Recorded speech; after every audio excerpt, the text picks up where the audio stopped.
conflict really comes down to, especially from a behavioral perspective, to the differences in the human being's behavioral history. So let me explain what behavioral history is. Since the day a person is born, they are starting to accumulate a behavioral repertoire that will help them to adapt in the environment that they're in. Each person has a unique behavioral repertoire. Even when people are twins and perhaps they're growing up in the same household, they're still going to have two not identical behavior repertoires because each body can only occupy that space. No other body can occupy the same space as that body. So for that, the person can only acquire their unique behavioral repertoire, which is what I also refer to as behavioral history. So what happens when we have two different behavioral histories, and what happens when they collide? Well, human conflict happens.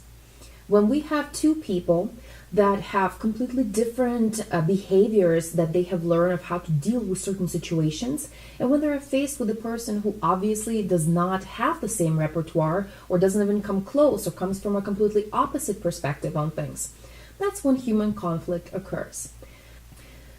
So the human conflict is a result of differences in behavioral histories. Furthermore, I want to say that we now live in the world that a small group of people is in absolute control of majority of our environmental variables. It's not up to me how much I make at my job.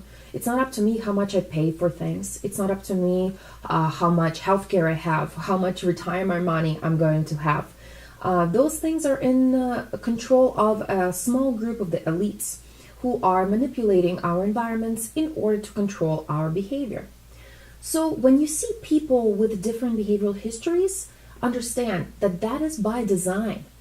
The reason why we have such different way of upbringing children is not because people are saying, oh, well, each person is free to do whatever they want. This is about freedom. It has nothing to do with freedom. It has to do with the people who are designing our educational system and who have access to our children at a very young age.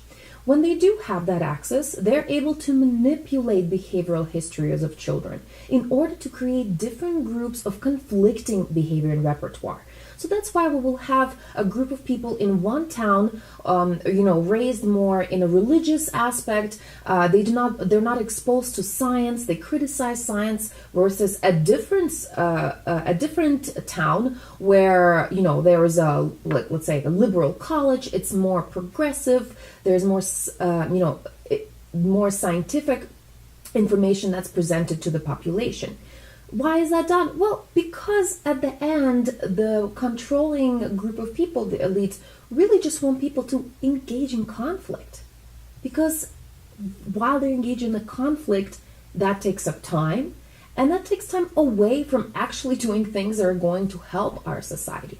This is by design. It is very, very clever. Myself, as a behavior analyst, if I was a consultant in a think tank of the elites who are truly, the 6 companies that control everything, or the group of people that are truly in control of the environmental variables. And they, let's say, would pay me a lot of money and say, well, tell me, how do I manipulate human behavior in order for me to remain in complete control?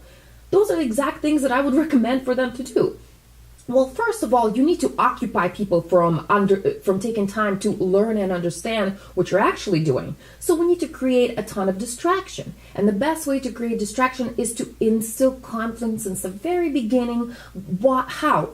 Well, just give different groups of people different information, and then they're going to hatch it out and take all this time arguing about it, even though in reality there is very little difference between those groups of people.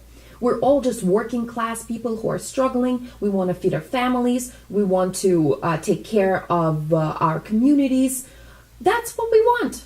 It's that simple. But by creating different behavioral repertoires, by exposing us to so many different informational channels that are a lot of times conflict with each other, right? And if the information conflicts, well, that means people are going to go ahead, copy that behavior, and engage in that conflict with each other.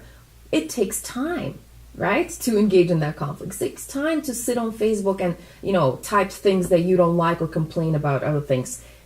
What can you be doing with that time? Well, you could be actually fighting the root cause, right? Just a small group of people who are using behavior analysis to control variables and control human behavior, including literally teaching people to conflict with each other since they first step in their first educational facility.